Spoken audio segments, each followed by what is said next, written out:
the next day. Satu-satu dulu.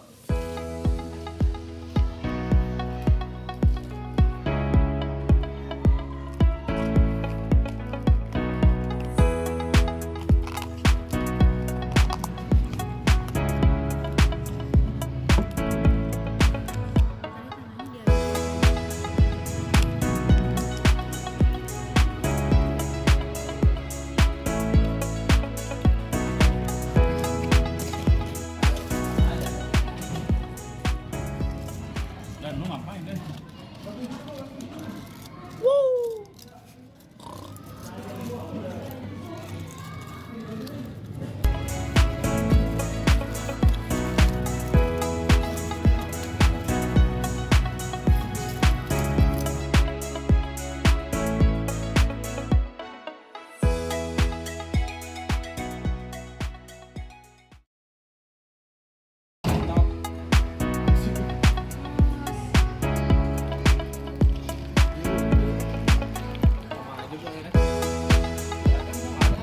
Sabar.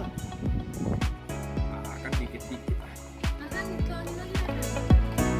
Untuk dari plastik kan tidak semuanya bu.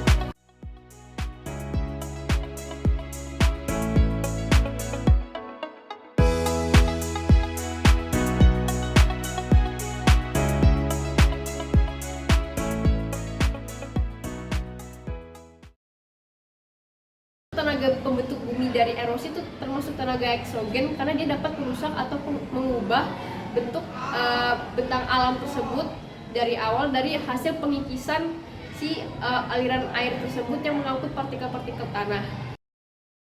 Sumber energi dari erosi itu ada 3, ada air, angin, sama satu lagi itu es. Jadi yang air itu contohnya seperti sungai dan air terjun yang dapat yang dari hasil aliran gerakan aliran air tersebut dapat mengangkut partikel-partikel tanah.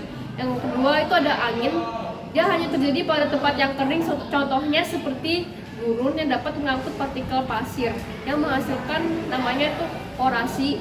Terus yang ketiga itu ada es, contohnya itu gletser. Jadi gletser ini dapat menghasilkan tenaga erosi yang sangat besar yang dapat menyebabkan pengikisan batuan dan tanah. Terus satunya lagi itu pembentukan kawah berbentuk U. Jadi saya akan menjelaskan tentang proses erosi yang terbagi dari 3, yaitu pelepasan, transportasi, dan pengendapan. Di tahap pertama, pelepasan itu di mana partikel tanah atau bebatuan terlepas dari permukaannya.